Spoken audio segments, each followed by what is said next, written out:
Assalamualaikum warahmatullahi wabarakatuh.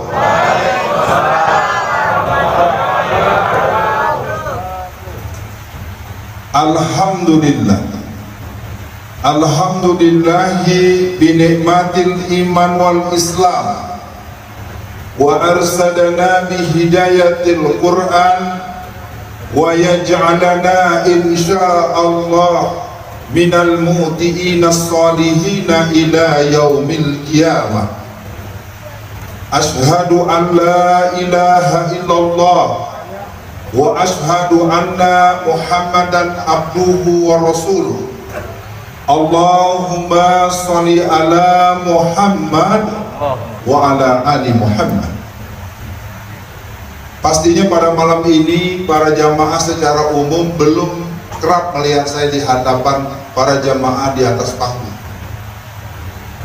Setahun yang lalu atau lebih, ketika saya masih dalam penjara, saya mendapatkan permintaan dari panitia malam ini untuk acara maulid malam ini. Yang minta langsung Habib Ahmad Bekasi. Saya tak bisa nolak. Terus saya dengar saya nggak boleh ceramah malam ini di sini. Katanya boleh ada maulid, tapi jangan Ustadz Alfian Tanjung yang ceramah. Berarti pembukaan tutup lagi dong. Ceramah terus. Mau dengar ceritanya? Mau tahu? Tahu apa? Pastinya pada malam ini kepada seluruh guru-guru, para habaib, para ustadz secara jujur, secara fair, bahwa saya tidak bisa menyebut satu persatu karena saya tahunya ini perintah dari Habib Ahmad. Ustadz Alfian, antum harus siap tanggal 21 November. Bayangin setahun yang lalu. Sampai nggak tahu nih kemana tanggal 21 November. Walhal pada malam ini para hadirin semua, kita perlu membaca bahwa negeri ini dalam keadaan sangat tidak baik-baik saja. Bagi yang perlu memahami tentang saya sedikit hal, termasuk aparat kepolisian yang konon katanya sampai menegur panitia agar jangan membolehkan saya ceramah. Saya ini narasumber negara. Saya narasumber di Dewan Ketahanan Nasional sejak tahun 2015 sampai 2017 menjelang saya di penjara. Wantanas itu Dewan Ketahanan Nasional yang isinya adalah jenderal bintang 3, bintang 4 aktif kepolisian, angkatan darat, angkatan laut, dan angkatan udara. Itu yang pertama. Saya narasumber resmi di Kopassus, narasumber resmi di instansi-instansi resmi kenegaraan, baik di Kesbangprov, Kesbangda, dan Pemda seluruh Indonesia. Kalau dalam teori ideologi, dalam situasi perjuangan bangsa kita yang dalam bahaya, bayangkan pakar narasumber negara menekuni PKI masuk penjara. Kira-kira negara kita dalam bahaya apa enggak? Kira-kira PKI-nya banyak apa dikit? Kira-kira PKI-nya ada di mana? Di mana saja, di mana-mana. Di DPR sekarang orang-orang yang terindikasi kuat terpapar paham komunisme PKI jumlahnya lebih dari 200 orang. Dari dulu saya udah bilang, kalau ngomong begini jangan pakai ngancem. Katanya negara kita negara yang berketuhanan yang Maha Esa. Nah, tadi saya sebenarnya mau memulai dengan kisah-kisah kerasulan, tapi lihat jam 10 sudah. Iya, saya dengar jam 10 udahan. Kan ini berapa? Iya, udahan dong. Memang peraturan di seluruh Indonesia udahan kalau buat pengajian jam 10 ya. Kalau dangdutan, kalau perbuatan maksiat itu sampai jam 2 pagi dijagain. Survei membuktikan. Jadi memang ini sebuah negeri udah jadi negeri yang komplak, negeri yang sudah sampai kepada sebuah ketidaksanggupan lagi mengajar kita untuk memahami bahwa negeri ini akan dilaknat Allah kalau orang-orang yang baik menjadi orang-orang yang pengecut. Persoalan kita malam ini adalah persoalan di mana kebenaran menjadi disalahkan dan dikalahkan karena orang yang membela kebenaran dalam hitungan waktu berbalik arah.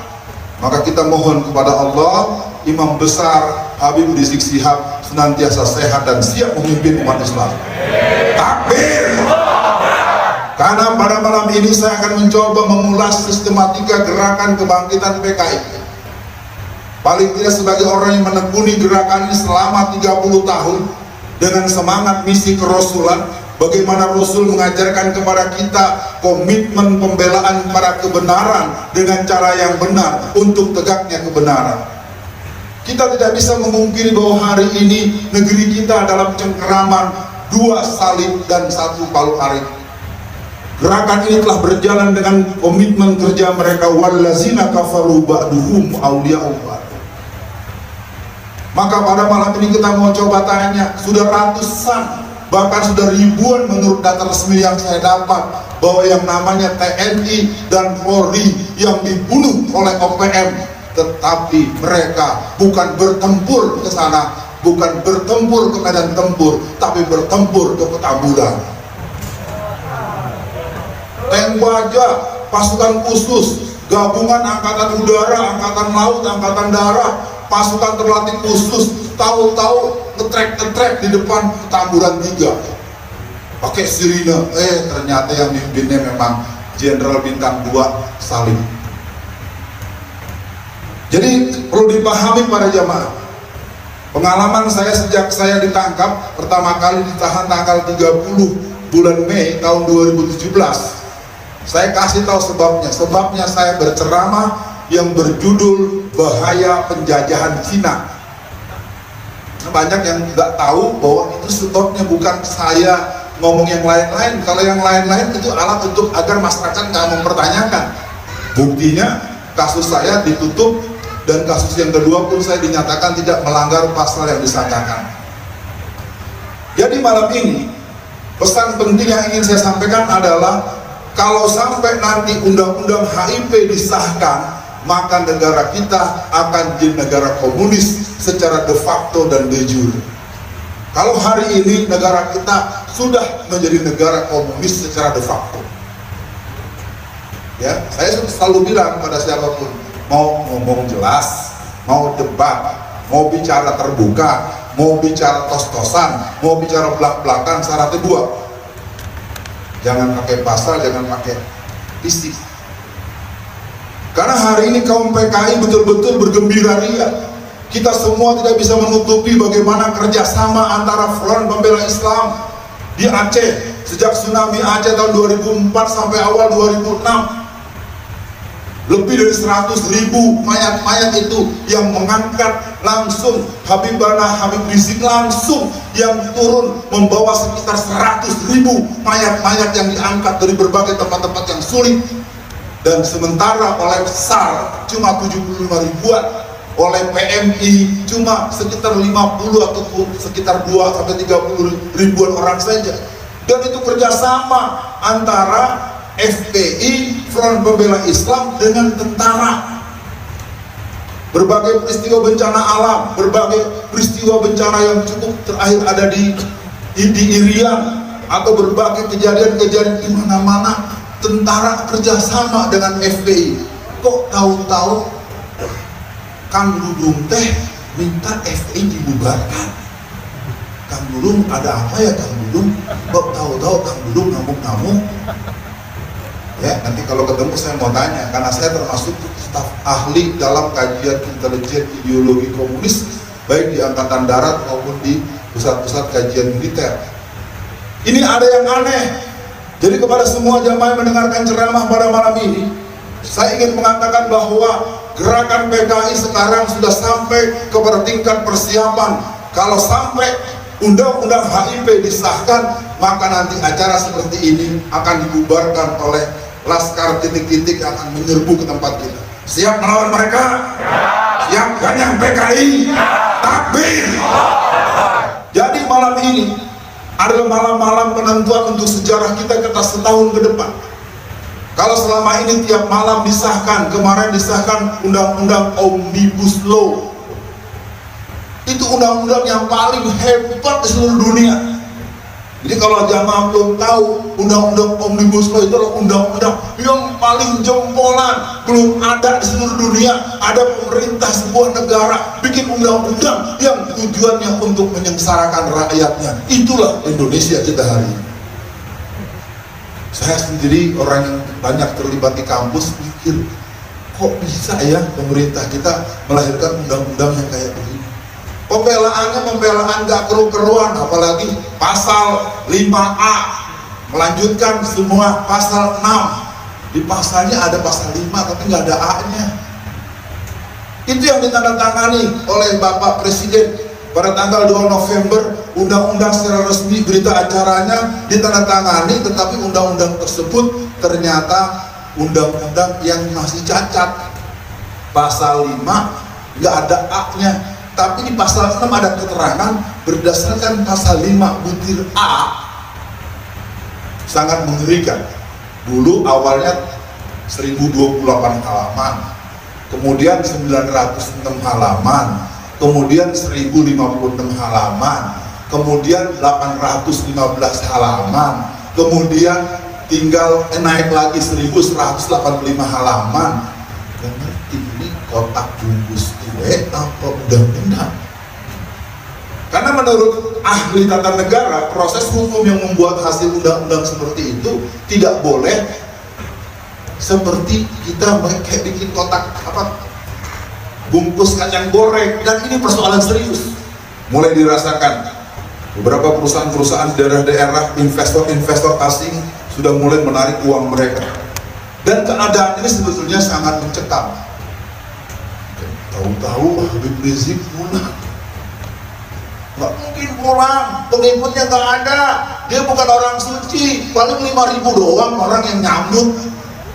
Ya kagak tahu, yang nyambut 3 juta itu bukan sempet datang ke sono. Emangnya banyak yang nggak pengen datang? Banyak juga. Ada yang pengen datang nggak punya ongkos, ada yang pengen datang kejauhan, ada yang pengen datang ya nggak sempet datang. Nah, jadi pada malam ini saya hanya ingin mengajak para jamaah semua untuk menanyakan umat Islam apakah siap menghadapi situasi yang terburuk. Karena keadaan ini bukan kemauan TNI. Saya 20 tahun lebih narasumber resmi dari tingkat Koramil sampai Mabes Angkatan Darat. Apa yang terjadi kemarin di Petamburan tanggal 19 itu bukan asli kemauan daripada Khitah, Sabta Marga dan Sumpah Prajurit TNI. Ini pasti kerjaan pihak ketiga yang saya bisa mendiagnosis ini kerjaan kader-kader PKI yang mencoba membenturkan antara TNI dengan FPI. Sekali lagi buat semua, ini terdengar, ini direkam, ini mungkin diperdengarkan luas. Saya dengan tegas mengatakan, wahai sahabat-sahabat dari Tentara Nasional Indonesia, kalian harus tahu bahwa PKI hari ini sudah ada di semua lini.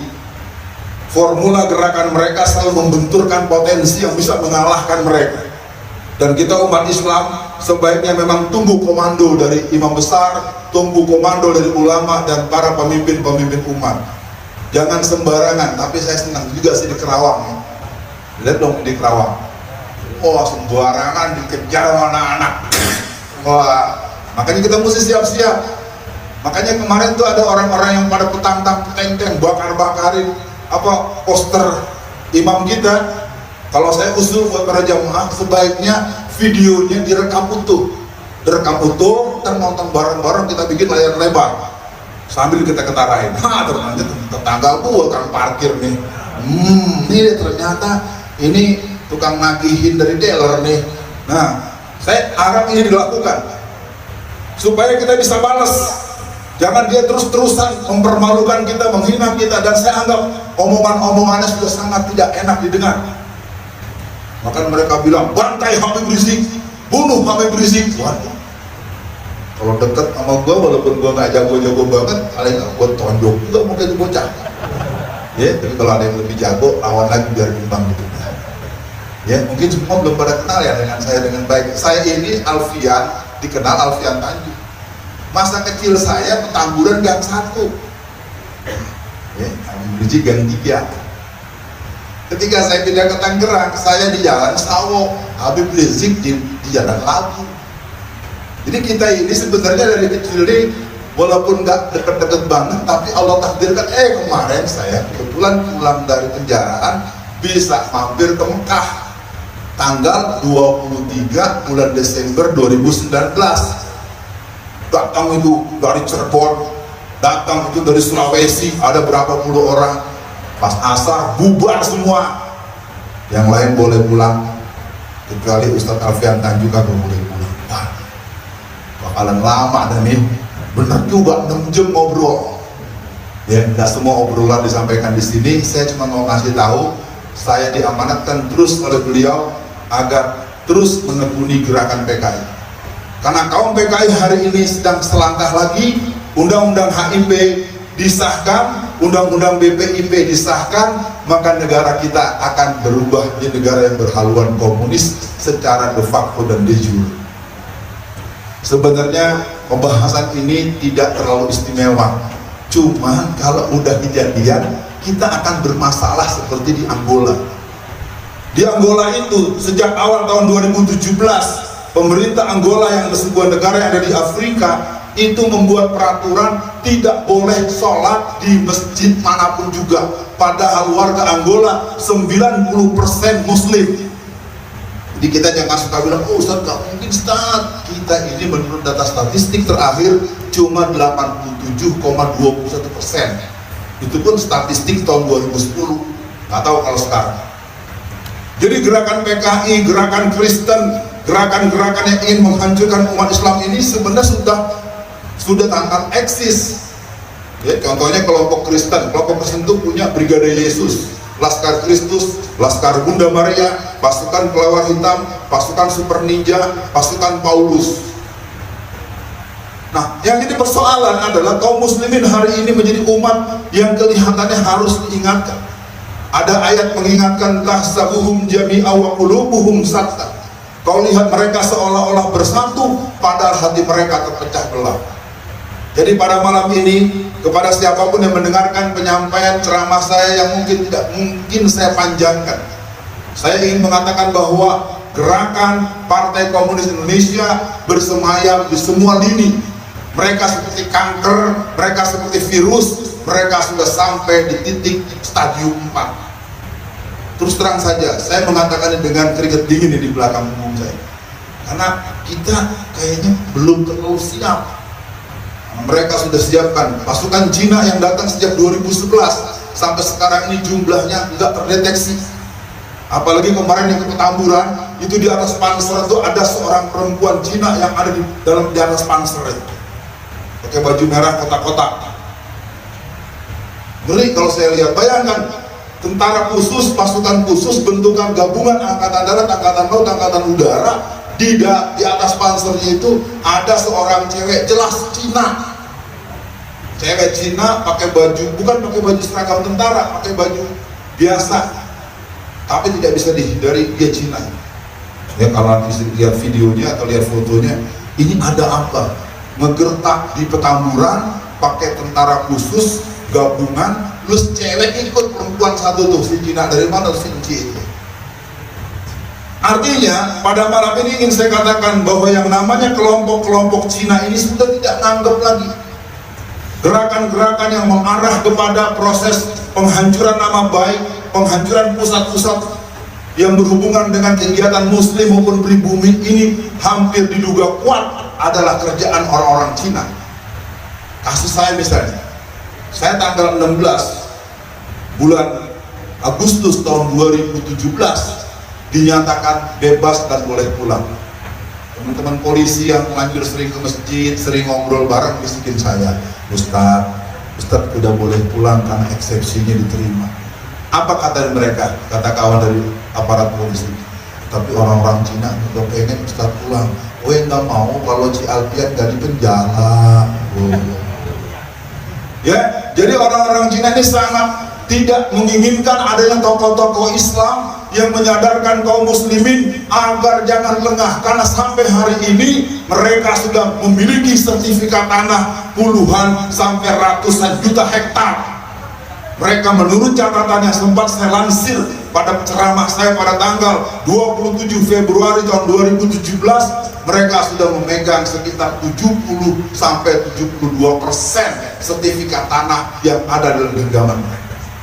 Siapa yang dari Tangerang, itu ujung Pamulang, Tangerang Selatan sampai Tanjung Kai, Tangerang Utara, itu tanah sertifikat di tangan orang-orang Cina 84%.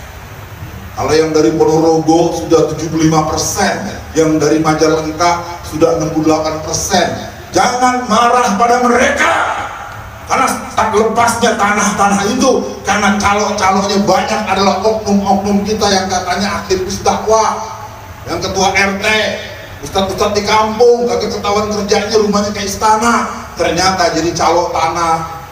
Rakyat miskin gak berani jual tanah sembarangan sama Cina. Tetapi ini ustadz nih, Pak, kok mau beli tanah, tapi aneh dapat 2% ya. Kamu mau jual tanah, gua dapat 3% ya. Dari yang jual dapat duit, dari yang beli dapat duit. Saya pernah sampaikan dalam sebuah ceramah besar di sebuah tempat di daerah Kabupaten Tangerang. Saudara-saudara, kalau hari ini kita terkejut-kejut, lebih 80% sertifikat tanah kita di tangan orang-orang Cina. Jangan salahkan mereka, karena Anda lah juga di dalam kegiatan hari-hari ada oknum-oknum tokoh masyarakat, ada oknum-oknum ustadz yang ternyata kerjanya jadi calon tanah. Bisa bagaimana? Saya nggak punya uang. Ada yang teriak di belakang, orang bisulan kena matanya. Iya, saya ingat betul, saya juga terbayang wajahnya dan teringat juga namanya, tidak saya sebut di sini. Kata kuncinya, keadaan kita yang begini semakin berat bukan karena hebatnya musuh, tetapi jumlah pengkhianat tambah bertambah. Pakai udang-udang, pakai sorban, ceramahnya di gereja. Baca bahasa Arabnya lancar, baca Qurannya lancar, ngerti ilmu agamanya banyak, tapi ceramahnya di pusat-pusat kegiatan kaum kafir. Ini artinya buat kita pada malam ini, dengan peringatan Maulid Nabi, kita harus menyadari betul bahwa Maulid Nabi ini adalah sebuah upaya hamasatul jihad. Karena proses Maulid Nabi yang perdana besar-besaran itu dilakukan ketika terjadi melempemnya semangat jihad kaum muslimin. Jadi para jamaah, siapapun tokoh-tokoh masyarakat yang menyimak ceramah saya mohon maaf karena saya tidak bisa menyebut satu persatu nama-nama dari tuan-tuan guru, dari habib-habib yang hadir, karena memang saya tidak terlibat terlalu sering secara fisik. Saya ini adalah badan ahli front DPP FPI Pusat, dan saya angkatan muda Muhammadiyah. Ya, saya aktivis Muhammadiyah sejak saya kecil karena saya orang Kepian, Sungai Danau Manijau, Sumatera Barat. Ya, kalau tadi adik kita menyebut bahwa anak pemuda NU, saya angkatan muda Muhammadiyah yang juga adalah pengurus FPI lebih dari sekian belas tahun, bergaul dan jadi pengurus resmi sejak 5 tahun belakangan. Maka dari saya, semua teman-teman kaum muda, tolong perhatikan bahwa gerakan mereka memang semakin licik, semakin culas. Karena yang saya tahu sampai hari ini, dalam penjara itu ada 2000 orang. Karena saya baru keluar, jadi saya tahu keadaan di dalam. Yang ustadz-ustadz ada sekitar 50-an dalam penjara. Jadi memang ini rezim sudah sangat tega. Mereka kan punya alasan saja untuk membuat pasal-pasal dan ayat terhadap siapa saja. Kenapa dipanggil Bapak Gubernur kita? Kenapa dipanggil Kiai Haji Abdul Rasid Abdullah Syafi'i? Kemudian dipanggil lagi menantu Habibana Habib Rizik. Terus yang lain itu ujung-ujungnya mau nangkap Habib Rizik. Makanya kita semua di sini sama-sama berdoa, semoga Allah berikan kekuatan kita. Kalau sampai beliau ditangkap, maka kita akan membela beliau dengan kemampuan yang bisa kita lakukan. Paling tidak akan kita berdoa dan memohon kepada Allah ada langkah yang bisa kita lakukan agar kita bisa membuat perhitungan kepada orang-orang yang sangat zalim dan sangat tidak adil. Takbir! Jadi kita malam ini paling tidak perlu punya kesadaran kolektif bahwa negeri kita dalam bahaya. Kelompok PKI sekarang bersemayam di semua instansi, di semua institusi. Mereka bisa bicara dengan penampilan sebagai ulama, mereka bisa bicara sebagai seorang tokoh aparat, mereka bisa bicara sebagai seorang teknokrat, mereka bisa bicara sebagai seorang dosen. Ya, sekedar saya membuka arsip saja. Pemilu 2014 itu dicetak sebanyak 2 juta lembar bendera yang ada sandi pojok kirinya. Itu adalah bendera untuk calon yang menang dari keluarga besar PKI seluruh Indonesia. Pada Pilpres tahun 2014 ada orang yang berseragam dengan logo Palu Arit, itu biasanya berdua. Itu dicetak cuma 7.000 kaos. Itu dipakai oleh dosen-dosen dari Aceh sampai Ambon, itu dosen-dosen yang PKI. Jadi kalau mau dibilang kampus, semua kampus ada dosen PKI-nya, termasuk dosen tempat saya bertugas. Perguruan-perguruan Islam digunakan namanya komunis putih. Jadi baik kampus, baik sekolahan, baik wartawan, baik aparat A, aparat B, birokrat A, B, C, D, E. Nah, waktu saya ditahan di Porong, sempat datang seorang pejabat dari Kementerian Dalam Negeri. Dia bukan nengok saya, nengok temannya, kasusnya lain saya nggak tahu. Dia lagi nengok, Ustadz Arfan di sini. Ustadz, saya dari Kementerian Dalam Negeri. Kenapa Pak? Teman-teman saya yang pejabat-pejabat eselon tinggi rata-rata harus diberangkatkan ke Beijing untuk dididik di pusat pendidikan Partai Komunis Cina. Jadi saya punya pengetahuan ada 7 instansi di negara kita yang pejabat-pejabatnya itu harus dididik dulu di pusat pendidikan Partai Komunis Cina sebelum dia bekerja. Jadi jangan heran kalau hari ini mereka kejam dengan para ulama, mereka kejam dengan orang-orang Islam, mereka tuding orang-orang yang berjenggot, orang-orang yang bercelana cingkrang, orang-orang yang berpenampilan Islami dengan tudingan-tudingan yang keras karena memang mereka dididik secara sistematik. Kelompok-kelompok partai tertentu sudah dididik sebanyak 13 angkatan. Maka jangan heran sekarang mereka tidak muncul lagi di mana-mana secara fisik, karena mereka sudah masuk ke instansi kelurahan, instansi kecamatan, dan dalam instansi-instansi kelembagaan yang biasa dinamakan dengan Satpol PP seluruh Indonesia. Jadi hati-hati, nanti kita akan berhadapan dengan orang-orang yang berwatak PKI, orang yang berwatak main bunuh, main hantam. Mereka itu sekarang ada di instansi-instansi yang saya sebutkan. Jadi kalau sampai ada yang marah dengan ceramah saya, ya berarti dia PKI. Udah gitu aja, nggak bisa dibantah lagi. Dan gerakan ini, malam ini tentu saya ingin menyimpulkan satu, seluruh kawan-kawan, mari kita tertibkan dulu ibadah kita. Jangan sampai kita rajin hadir ke maulid begini, pulang tengah malam, subuhnya nggak ke masjid. Ya. Kalau ditanya yang subuhnya ke masjid berapa orang, nih kayaknya enak juga nih. Coba saya tes sekarang. Ya bukan yang ustadz ini, yang jamaah nih. Yang subuhnya tadi berjamaah di masjid, angkat tangan. 1, 2, cuma 2 orang. Mana mau bela? Ulang. Jangan bohong. Yang bohong tangannya sengkok. Yang hari ini sholat subuhnya berjamaah di masjid atau di musola. Ya. 1, 2, 3, 4, 5, 6, 7, 8, 9, 10. Dari orang sekitar 200-an lebih yang sholat subuhnya ke masjid cuma 10 orang.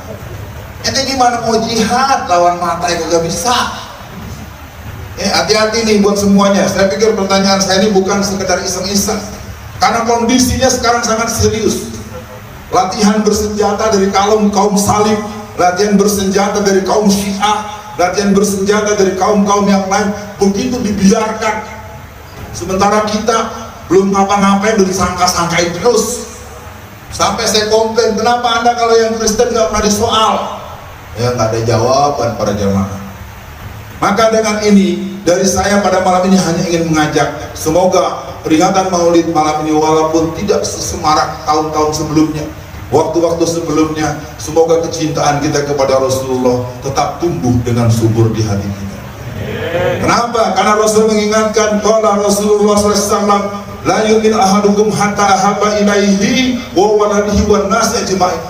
Tidaklah kau dikatakan beriman sebelum engkau mencintai aku melebihi dari alam semesta.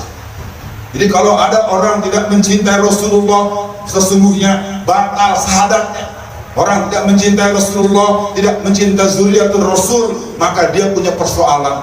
Jadi kalau ada orang menghina Habib Rizik dan Habib-Habib yang diketahui peran-peran keulamaan dan perjuangannya, maka dia punya persoalan dengan dirinya di yaumul jaza, yaumul masyar. Dia berarti gak pengen masuk surga. Kenapa? Bagaimana mungkin akan dapat syafaatul uzma? Bagaimana akan dapat syafaat kalau kita tidak mendapatkan satu komitmen dan satu konten yang bagus dari pemimpin umat yang terkenal, yang mulia, Al-Mustafa Muhammad Rasulullah Sallallahu Alaihi Wasallam. Jadi para jemaah, buat teman-teman semua, ini saya kasih nasihat kecil-kecilan. Mulai besok, ayo secapek apapun, sholat subuhnya ke masjid. Kalau yang muda-muda nggak pada ke masjid, lo gimana mau belain agama? Karena ke masjid subuh itu adalah indikasi keimanan rijalus saleh. Seorang pemuda yang saleh itu ciri-cirinya subuhnya awal waktu berjamaah di masjid atau di musola. Siap sholat subuh besok ke masjid? Bener ya? Kalau bohong gue nggak tahu, selalu dah. Kita ini kadang-kadang begitu, maka musuh tambah berani karena dia tahu kita nggak kuat secara nilai izzahnya. Nah, yang lainnya dari saya, mulai kita berhitung. Mereka sering menjebak, mereka sering melakukan sesuatu yang membuat kita akhirnya terkena dengan kejadian-kejadian sebagaimana pengalaman saya di penjara. Ada anak kurang dari pesantren, di tengah jalan dia dapetin itu korek api yang ada pentolnya, tahu kan? Korek api yang ada kayu pentol gitu. Baru dia ngambil, dia pegang. Orang yang itu sengaja ngejatuhin. Namanya orang jatuh diambil, diuber, dia lari ke warteg.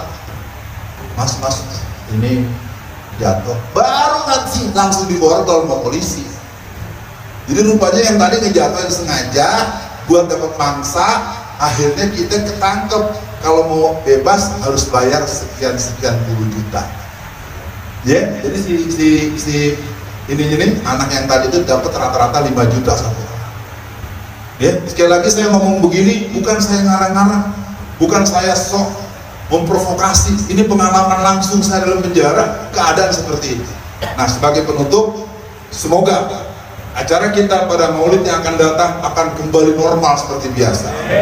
Yang kedua, kita tidak akan pernah membiarkan siapapun mengganggu acara-acara kita kalau kita tidak melanggar undang-undang yang berlaku. Yang ketiga, kepada seluruh para ulama dan tokoh-tokoh umat Islam, ayo kita bimbing anak-anak muda kita agar mereka tertib ibadahnya, kokoh akidahnya, baik akhlakul karimahnya, sehingga di saat panggilan jihad tiba, kita semua akan menghadapi musuh-musuh itu dengan semangat jihad, dengan iman dan ilmu yang teguh dan tangguh dalam jiwa kita. Takbir! Siap berjihad, siap bela Islam, siap bela Rasulullah, siap bela negara kita, siap bela Habib Rizik. Takbir! Semoga malam ini apa yang disampaikan walaupun singkat meresap dalam relung hati yang paling dalam, takkan pernah mundur setapak pun bagi orang yang meyakini jihad adalah jalan hidupnya, dan kita semua akan kembali menyadari bahwa kebersamaan, saf yang rapi dan kekuatan kolektivitas kita akan menjadikan kita menghadapi musuh-musuh agama ini dengan keyakinan yang penuh hidup mulia atau mati syahid. Mohon maaf kalau ada yang kurang berkenan. Saya mendengar tadi waktunya jam 10-an, maka rasanya perlu saya menambah terlalu panjang. Alhaqqu birabbika fala takunanna minal mumtarin.